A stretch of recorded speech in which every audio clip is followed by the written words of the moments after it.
Hey, I am Deb Coviello. DropInCEO.com is my website, and welcome to another episode of EA Interviews. EA Interviews, episode 383. Inspiration, transformation, success stories, and the imperfect action round. 7 days a week. Join Mario Ficini for today's Expert Authority Effect interview. Expert Authority World, have you ever gone through transitions in your life? Have things been going well and things been not going well? I'm sure that's the case with you because you're a successful entrepreneur, and I know I've personally gone through it, and I can actually give you a real-life example of this, and I might just do that. But that is why I'm excited to have Deb Coviello on the show. She is an author, speaker, management consultant, and she has her own podcast. And she helps companies go through the transitions of growing and put more money in their pockets. She's an exceptional woman. She's super nice. I'm excited to bring her up right after we thank our sponsor. Every business needs a book, including yours. And that's why I'm launching my new book to help you regardless of where you think your current writing abilities are. Visit eapublishingmethodbook.com today to learn the 7 steps to publish and promote your nonfiction lead and profit-generating business book in 8 weeks. Once again, that's eapublishingmethodbook.com. Here she is, ladies and gentlemen, author of The CEO's Compass, Deb Coviello. Deb, how are you feeling today? I am feeling amazing, Mario, and just want to thank you for the opportunity for this conversation. And everybody else is going to be watching and listening in the background. So it's amazing here. It's nice and sunny in Cincinnati, a little cold, but I love the season, so we'll get used to it. But grateful for the sunshine. I was thinking the same thing because some people are like, oh, I need the sun 24/7. I kind of like knowing life isn't the same every single day. There's definitely I think we can definitely say that there's changes in the Midwest, and it's sometimes unpredictable, but that's what makes it fun.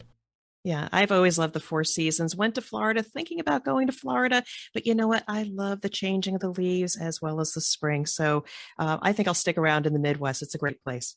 Good people, too, and I noticed you're not too far from me, and like I was introducing you and telling well, I'm not telling everyone, we're talking to them right now. I want to ask you, what inspired you to write your book, and why did you decide to get in a business of helping people with the transitions? I mean, we even had an issue. I'll tell everyone, and I was thinking about how to preface this because I didn't want to say she's helped me in my business, even though you have, but not like in a client capacity. I wanted to be clear on that. So there's not just for transparency and what's that word?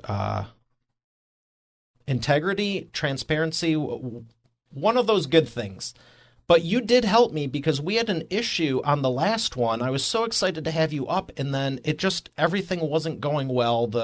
This wasn't working, that wasn't working, technology, let's just say. And I was just, for everyone listening, I was telling her before the show, I was so excited to have her back here. I felt like we've known each other for years and we knew some of the same people. But the reality is we had maybe a 10, 12-minute exchange.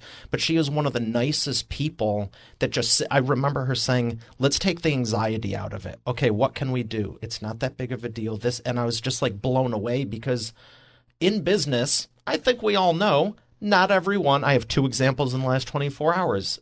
Not everyone treats people the same. Why did you choose this? And how can more people be like you, I guess? Well, first of all, thank you for that compliment, and I sincerely appreciate that. But I will say being calm amidst chaos is one of my superpowers. And I will tell you time and time again, in my corporate life, while I am a STEM professional, I know my craft, I'm a Lean Six Sigma black belt, quality OpEx, I can make it better, faster, cheaper, and safer for you. But one of the things I've been faced with is crisis. Day after day, things go wrong, customers are complaining. And the best thing that I can do for my team is remain calm. because while there is chaos in the room, somebody has to be the voice of reason to be able to hear what is the problem and then apply the proper treatment. So, for instance, yes, we had technology issues last time. The ultimate outcome was to be here today and have a great conversation, not get the transaction done in the minute. So I read the situation and I was calm and said, you know what, what's more important is that we get through the technology. You as a host need to be calm and make, this a great conversation. So that was the more important thing. And so that is what I'm celebrated for. CEOs of companies will come to me at a time of chaos or pre-chaos, and they know they need somebody to help them, guide them. And so let's go back to the book. The book is the playbook I didn't have while going through all of those situations of transformation, the acquisition of another business unit, a loss of a leader, changing customer requirements. Oh my, most leaders would panic, scurry, kill people with meetings and emails. And I go in with a little bit more of a level head. I listen and get the best information and level set the team to move forward. So that's just a snippet of what is in the CEO's compass. I had to distill all of my lessons learned and create the playbook that I think CEOs need. They don't necessarily need one of these amazing leadership books up here, and they're all fantastic frameworks for building up businesses, but it's meant for the CEO who has been very successful building businesses and something changes and they feel off track. The book helps them to self-reflect on what's their leadership style, what do they maybe need to change, and then you can pick one of the 7 compass points and to make the changes you need. So it's a how-to manual to get you back to true north and peace of mind, which is what I aspire to. What's different is leaders don't need results, but in actuality, they're in pursuit of peace of mind. And coming back to you, when we had that conversation, you calmed down a little bit. You had peace of mind. Okay, I can't serve this guest today, but I know I can serve them in the future. And so we're back here today. And I think we have some peace of mind. So that's why I had to write the book. I help people through transformation. I keep things calm so we can do the work we should be doing. You guys listening to this, because I'm like enjoying this already and already calmer. But in that moment, like I was revealing before the show, I had 4 or 5 different episodes, guest I was doing that day. And it calmed me down, not just for that one, but the other ones, because I had more bad news. It wasn't like, oh, there's one problem. It was everything's amplified. And in business, this happens from time to time. But I think, everyone listening right now can just tell there's something about you that's different, and it's phenomenal. And I noticed it last time, and that's why I was excited to have you here. And I will say, even if you can resolve something in that moment, because I've done enough of these, and even prior to starting the show, I've done enough on-camera stuff that the room next door could be on fire and I could still have a good conversation. I'm confident of that. But there's a point where if you're doing something and forcing it too much, and for the example, I'll say the episode, but in business, if you're trying to force it, maybe you can get it done. But I loved what you said about, why am I leaning? I'm so comfortable. Relaxed. I'm so comfortable right now. I'm kind of lopsided. So what I was saying is, the question is, should you? There's been times that happened. It had been like 2 years, but early on, it was like, should we move forward with this? And the guest was willing. I was willing, and I know we still could have made it happen. I go, you know what? I want to honor you and your time. I want this to be the best it can be. And truly, I want that with every episode. So there's times I'm like, let's just not do it so we can both come in fresh. And we can have the energy up here instead of down here. Even though we're going to be saying similar stuff, it does make – everything goes into it. So I just want to say thank you again. And for anyone listening, if they don't – can anyone hire you? And if they can't, what are 1 or 2 things anyone listening right now can do to go, okay, my life is in chaos, my business is in chaos, all these things. What can I do right now to just calm it down and reframe this whole situation? Like you clearly have this innate ability to do so well. So one of the things that I will say to that leader, that there's a little bit of chaos. Should I proceed forward and be the firefighter, or pause and reflect?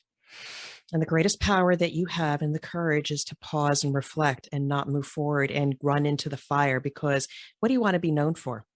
What legacy do you want to leave?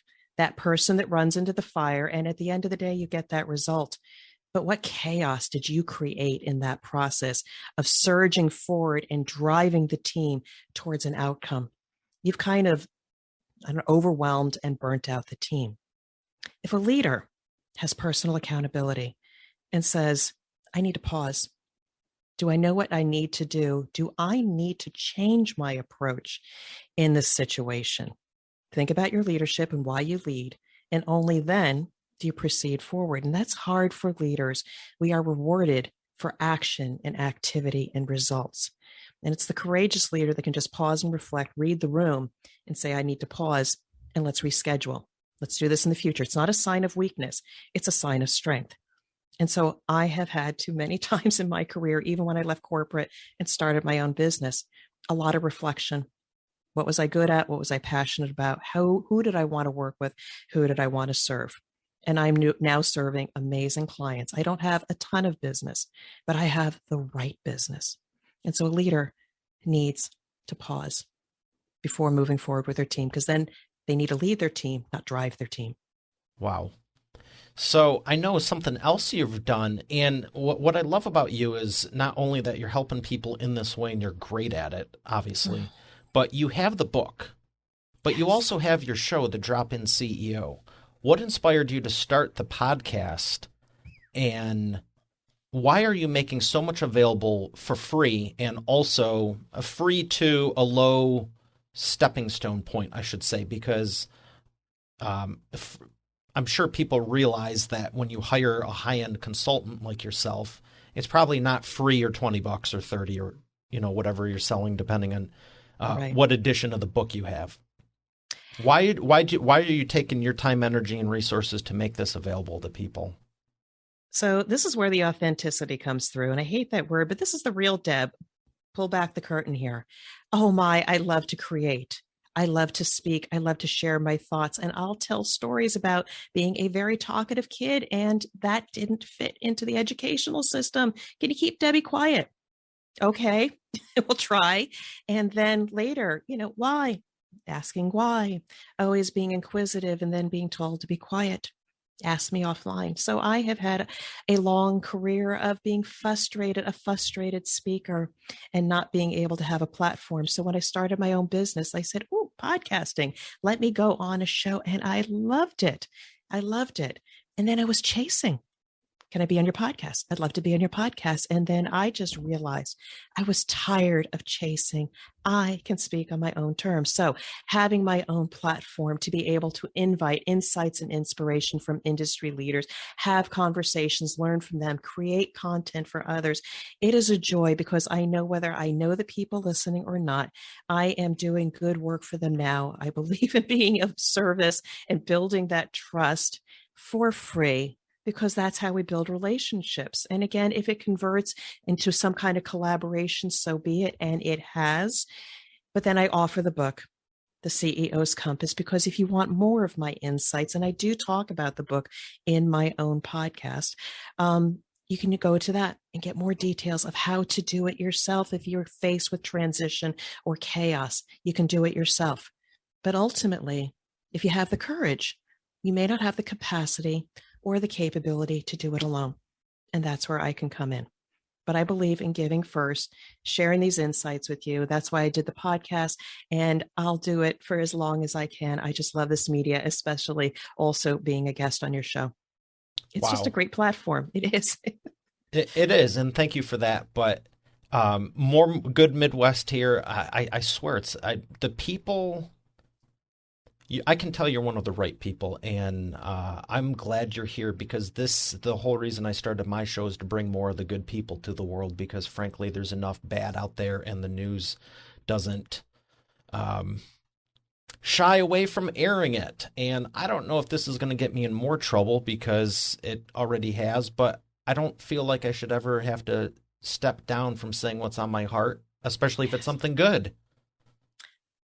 Amen to that, because people may not agree with everything that I said. And I have had stories where people didn't agree with what I had to say, but then the quiet ones off to the side say, Deb, can I talk to you? I really like what you said. We need more people like you. And so it's for those people that I think differently. My thoughts are different and it resonates with the people I can serve. And quick fun fact, I'm originally from New Jersey. I'm a Jersey girl. I can talk real fast and bust your chops, but I've acclimated to the Midwest and there are great people out here as well. Well, here's how I treat the Midwest. Anything from like Chicago east is kind of the Midwest if it's north. And I've said for years when I was speaking in LA and San Diego, I'm like, yeah, I'm from the East Coast, the East Coast, the East Coast. They're like, you're not from the East Coast, you're from the Midwest. I'm like, well, it's close enough east. It's further than California. So it's, you round up, you round down. It all works out. Like you were saying with the spell check beforehand. As long as you can figure the beginning and the ending, it'll make sense. Perfection is not what we're after. Correct. So let's talk about the type of businesses you do help and have helped. Is there a certain one, do they have to be at a certain size, or does that not matter? Or can they only be a certain size, or do they have to be at a certain size, or does it not matter? You can help anyone. They just need to be in a certain threshold of chaos, basically. This is live on the fly changing of my perspective.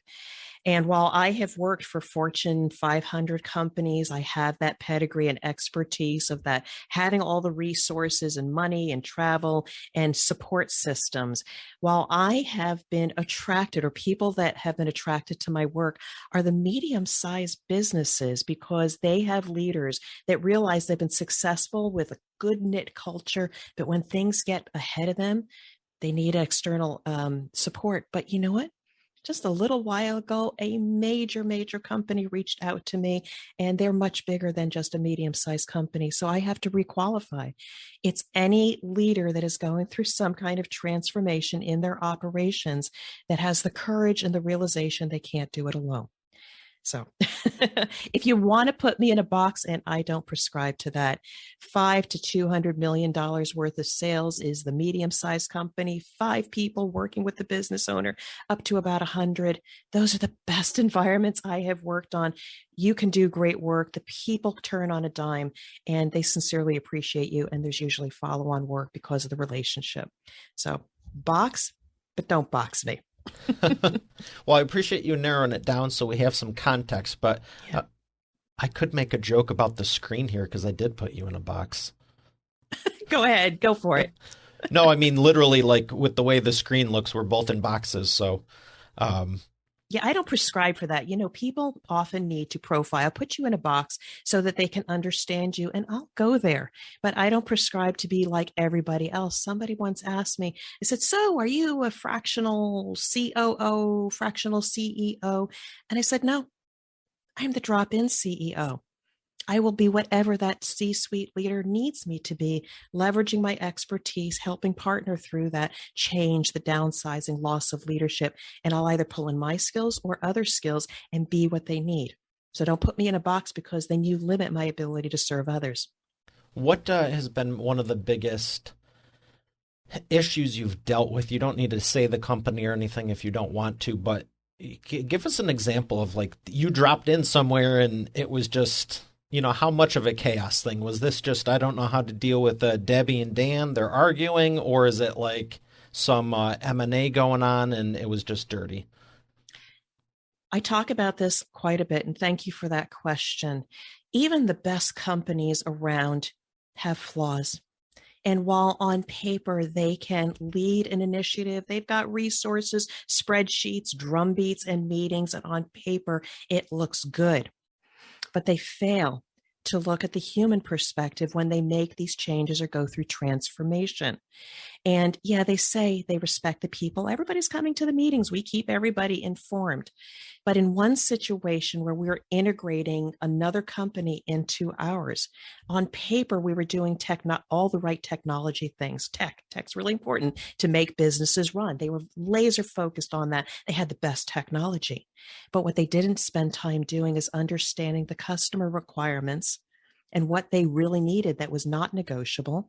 And the companies that we were integrating that had these customers, they didn't take the time to understand what made them great and why did they work so well with these new customers we acquired.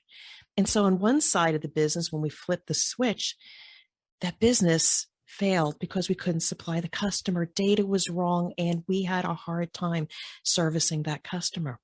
But on my side, where I spent time getting to know the people, even though we had problems, they knew who they could ask for help within the network to be able to ship product to the customer. And we never had a quality issue. That is chaos. These sometimes larger companies get so complex that they forget their roots when they were small, when people had everybody's back and just made things happen. Even when the computers and the phones go down, they could still make things happen. Unfortunately, that company suffered a lot of heartache. They eventually became whole, but think of how much money they lost had they not started with the fundamentals and slowed down a little bit, get the technology right, understand the intellectual property of the people and the relationships with customers and the new relationships we're forming. Big fail. That was a big failure. Wow. Yeah, and not just the technology, but even if I'm glad they became whole and recovered and everything, but at the same time, you're letting the people go, well, is this how we do it? You cast a little seed of doubt, maybe depending on the person, little doubt, big doubt, in the ripple effects of that. I mean, you can always recover, and I would say in most cases, unless it's just astronomical, but will you have the same team moving forward? You may have had some star players that, I know for a fact that there's people who go, I only like to work with the best and deal with the best and be the best. It's how I get to be the best. And I've seen some really cool people just transition because they're like, you know what? I feel like I could do a better job than the leader when the leader, law of the lid. Yeah. And I have seen it done well. I have actually seen a leader who had to close a plant down and keep the people whole, still shipping product to the customer, even though their job was in jeopardy. But ultimately, we had relationships with everybody and provided them the unique services and support they needed to while they were still with us. And then even afterwards, we left people whole, we respected them, and they gave it their all. Despite any problems we had, we kept the customer serviced throughout the change. Those are the leaders I'd love to work with that understand, let's start with the humans and how we can help them. And then the technology and everything else is an enabler. It's not the core thing. It's the enabler of humans doing the business and the transactions. So what I'm hearing a lot of is no matter what the industry is, size of the business, this, that, the other thing, as long as you're doing the right thing, being honest and treating people with respect, it's going to work out. Yeah, people have missed this because we have gotten into better, faster, cheaper. We have devices that can help us do things so much more efficiently, but then we forget about the people. And again, people and the humans still run the world. It is all about the relationship building. It's about you and I having a conversation that hopefully doesn't stop here. It continues on afterwards because you never know someday, hey, Deb, can you help me out? And I'll be there because we know each other. So again, it's not about the transaction. It's not about us postponing this conversation from a couple months ago, but it's we're having the conversation now and people get to enjoy our insights. I'm really enjoying it. I got to be honest. I am like one of my favorite ones. I always like most of them, but there's been a few people who I'm like, it just felt like there was an undertone. I feel you're completely genuine. So, you're not trying to hide anything or skirt anything. So everything I've asked you, you've had a great answer for. You're not like dodging anything. And I appreciate that. I mean, I have a few mentors in my life that I can thank for that because as we're trained, I was trained as a geeky engineer. You dot your I's, you cross your T's, you give the PowerPoint, you answer every question before they even ask it. And you're celebrated because you gave them good information for them to make a decision. And so when I started my own business, I showed up on video exactly like that, and it wasn't resonating. And so as soon as I embraced the lock of hair that's a little bit off the side, maybe my lipstick's not perfect, but you know what? I'm myself here. And I think a lot of people can learn a lesson and just enjoy each other's interactions and just be yourself. Yeah, it's a lot more calm and relaxed, and I can relate to the spreadsheets. I was trying not to smile or smirk too much when you said it 10 minutes ago or wherever, but one of the things I do getting ready, you didn't see it, but I have on one of my other screens over here, I see the tab right now, I have a whole spreadsheet of every episode, the guest, it's 165 columns wide of everything that went on, and there's a column I look for getting ready. It's literally the color of my ties, and it depends on which episode it is and this and that. And I can do the data thing just as much as I can converse. And sometimes I have to pull myself back also from out of that going, okay, this isn't a rocket ship. Just don't worry about it. It's going to be fine. So that leads me to this question of, is there a point, do you feel, where you can be too efficient with something? Too efficient. In the context I'm thinking of is what we were talking about with the people side of stuff. You held up your phone saying, that we can do transactions better, quicker, faster. But then we were also talking about the conversation and we're actually getting a chance to talk here like human beings. So kind of in that context of, you could say, well, maybe I'm not going to. I saw someone the other day, as a matter of fact, they said, we don't offer phone support. I think that's a missed opportunity. I get that it's better and more efficient, but do you think that we can be too efficient nowadays? I can support that because a couple things I've been told. I'm very efficient. I've got my spreadsheets, I've got my processes, and I can look busy, busy, busy. But then I had lunch with somebody someday and I said, just give me some feedback. What do you say? And they said, you're great. You're doing a lot of stuff. You're killing it, but you're not present. Not present. So there's this sense of I'm always thinking, I'm always on, and I'm not in the moment. And it's hard. If you're a high achiever, you want to get a lot done. You need those spreadsheets to keep going, not forget anything. But you miss an opportunity to say, okay, I'm not ready for this interview. I'm just going to be in the moment and we're going to wing it here. That's okay. One other story about being too efficient, and I'll say it was a recent project. We were very efficient at getting to a point where we could have an external auditor and certify us for achieving a certain subject matter. And we were so efficient. We got everything in place. And yes, we did really well. We didn't pass the audit on the first try. We were so efficient putting the spreadsheets and the books and the binders and the procedures and the training in place. And then we forgot to communicate why it was so important to complete one piece of paper. And it was that one piece of paper that they said, wait a second, I was trying to get product out the door. They're yelling at me. I got to hurry, hurry, hurry. And we didn't give the people the time and space to know that it was so important to make sure we complete that record. And we put them in a situation where they made a poor decision. So in that moment of being so efficient and working so hard to get across the finish line, we missed some connections, dotting some I's and T's, etc., and making the mental connection with people on why are we doing this? And then they would have made a better decision. That's the pitfall of being too efficient sometimes. I can relate to that. There's one of the things I've had to do because I can process a lot and handle a lot and get a lot done, but I've actually started putting in my calendar years ago, be present with family, be present here, like block off time to just, especially holidays, Christmas, Thanksgiving, New Year's, Mother's Day, Father's Day. And the irony is this wasn't me growing up. I'm like all over the place. So for business, I had to learn to be more disciplined, and I got so good at it. It was like, 2 minutes, like variance is like, I don't like this. But at the same time, it's like, you have 2 hours free. The 2 minutes is not making or breaking anything. You're running red lights. You know what I mean? It's like, in business, you're so efficient because you're ultimately cutting something out to get it done quicker. But I think to the point of the question, is it something you should be cutting out? Like the phone support. You know how many people I don't even want to say a certain generation, but I think people like to connect with people, and I think customer service is a lost art. I feel like the last few years, 5, 10, it's just gotten worse with few exceptions. And the one time that somebody calls you up and say, "Hey, I'd like to talk to you about your policy, talk through a couple of the options," like, "Oh, I'm getting personalized service. I'm going to get my questions answered the first time out, or the assurance they're going to call me back with the right information."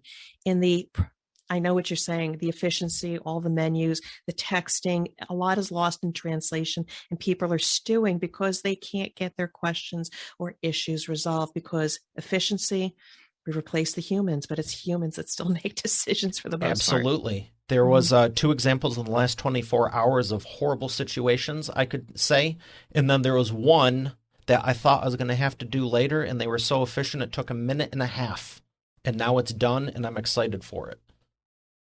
Yeah, And it was a personal thing. I'm taking my mom to see a concert of someone we've seen traditionally every year, and I was able to book it and do all of that in literally a minute and a half to 2 minutes. The 2 other things probably will be going on till next week, and they started a week and a half ago. And they both, all 3 scenarios are phone calls. I think what people are really looking for, and again, this is peace of mind and the outcome, and I can't take credit for this, but it's called frictionless customer service, because when you're engaging on Amazon, all you want to do is find what you want, click on what you want, push a button, and get on. So that's where you don't want to talk to a person. I just want to point and click and get what I want. And so whether it's on the phone, an automated system, or talking to a human, ultimately we want frictionless service, whether it's a minute or 3 minutes, get what we want versus feeling like we're hitting a roadblock or having to go through all these different loops to get what you need.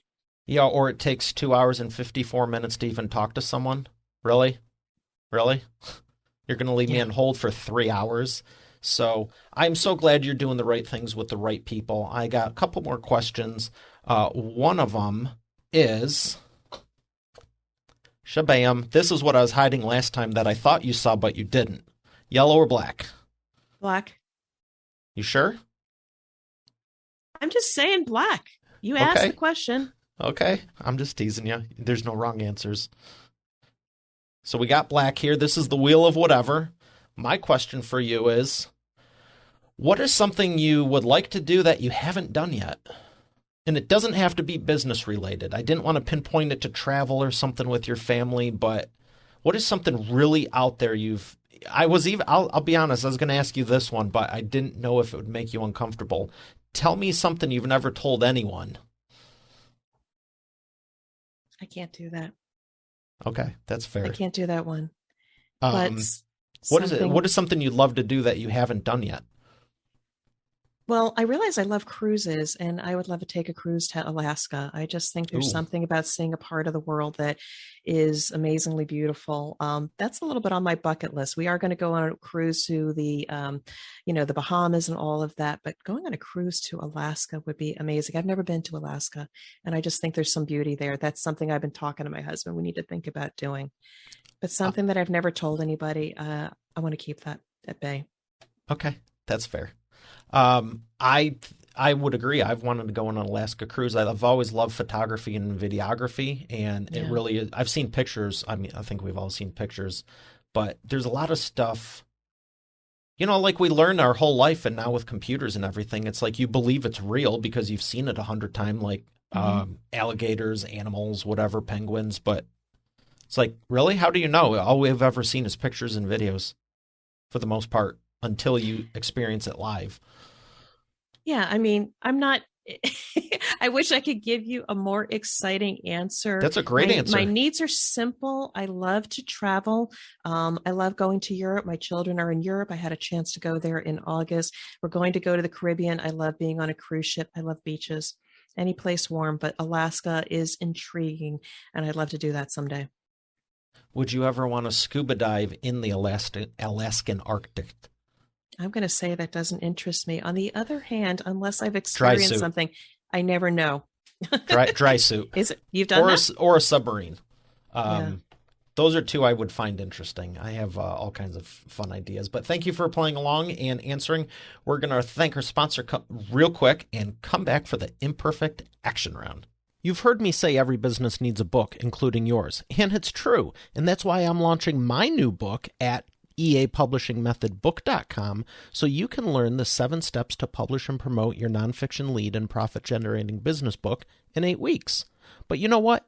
Don't take my word for it. Take it from a few of my authors, like Lori. And I went from having an idea and a possibility to actually getting my book published. Or Catherine. Thank you for making my mom #1 best-selling author. Or Mary Alice. What he got done for me in 3 days regarding my book launch,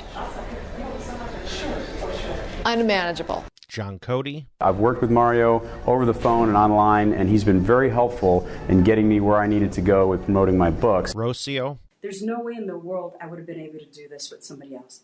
I've attempted it in the past. It didn't serve me. As a matter of fact, I ended up more frustrated than anything. So this has been a very seamless process. Adele. If you're looking for an amazing business coach, I highly recommend Mario Ficini. Or Bill Benner. I can't make a higher recommendation than to work with Mario Ficini. He has been great for me, and right now I won't work with anybody else except for Mario. Hey, their words, not mine. Visit eapublishingmethodbook.com to get your copy, and I look forward to hearing your transformation as our next video success story. Once again, that's eapublishingmethodbook.com. And we are back with the Imperfect Action Round. Deb, are you ready to take imperfect action? I'm gamed if you are. Let's have at it. Yeah. 60-second or less answers, rapid fire. I got 3 of them. The first one is, what is the fastest path to the profits? Fastest path to the profits. Look at where people are busy, extra activity, taking a long time from going from A to B. Look at the time from starting a transaction to the end of a transaction. There's a lot of waste in there. If we give people the tools to be more efficient and not take so long to do their job and make it easier for them, there's a lot of missed profit in there that people don't realize. Excellent. Number 2, what is the biggest problem you see your prospects making and the fastest way for them to fix it? They're not asking for help. Oh my, business leaders think that they got all the resources in the 4 walls in their box, but you got to think differently. Focus on your core competency. You may not need full-time people. Think about focusing on your core competency and leverage external experts for when you need them, for what you need them. Make it a new business model that 80% of your resources might be there, but enhance it with 20% experts at all times. That's what's going to get you ahead. Excellent. 3, what is the best way to maximize customer lifetime value? See them as humans and not a transaction. I remember being with a client and they were deer in a headlight. They had no idea how they were going to get to the end. But as soon as you give them a map and you take them on that journey and then have them start doing things in that journey, as soon as you see the switch flip and they say, Deb, come on along on our journey. Let us show you what we're doing. Let us know if we're still on the right track. When you change the deer in the headlight to having confidence, you build loyalty, you build trust, and you're going to be the person they think about next time to bring you back to solve the next issue in their business. Love that. Thank you. All right. As a publisher myself, I love talking about books. What are a couple that have made a big business? It's not like I haven't done this hundreds of times. Can you tell me some books that have helped you in business or life? So there's a few books. I'm just going to say, I love Dory Clark. She was a guest on my podcast. She's written 3 books, Stand Out, Entrepreneurial You, and Reinventing You. Those books were so invaluable as I was looking at who I had been for about 25, 30 years and who I was going to be in terms of standing out and the value I was going to bring to others. An amazing resource. She's been a very kind person. Those 3 books, Stand Out, Reinventing You, and Entrepreneurial You, those have been amazing. And I will tell you, Jeffrey Shaw, he's on my shelf as well. The Entrepreneurial Life. Oh my, he so understands small and medium sized businesses and that ecosystem of what we need to be successful. Those have been invaluable to me. Great resources. Thank you for mentioning those. Where would you like people to learn more? Just visit my website, dropinceo.com, dropinceo.com. You'll learn more about myself and have access to my book, the podcast, my blog, and more resources coming. So I would love for you to come and let's start a conversation. The Drop-In CEO herself and author of The CEO's Compass, Deb Coviello. Thank you so much, Deb. It's all been a pleasure, Mario. Thank you so much. All right, Expert Authority World, we have another great episode here today. I'll see you tomorrow. Have a great day, and God bless. You're already the expert, but have you transformed your expertise into a tangible asset that will generate qualified leads while increasing profit for you 24/7? And if so, how well are you promoting it? With my new book, The Expert Authority Effect Publishing Method, I take you through my process step by step. Visit eapublishingmethodbook.com today to learn the 7 steps to publish and promote your nonfiction lead and profit-generating business book in 8 weeks. Visit eapublishingmethodbook.com to get started now. Once again, that's eapublishingmethodbook.com. Hey, thanks for listening to today's episode. I hope you got a lot out of it. I know I sure did. If you haven't done so already, I invite you to subscribe to the show. And also be sure to check out eainterviews.com for complete show notes, the full interview video experience, links to the resources we mentioned, and more. Have a blessed day, and I'll see you tomorrow.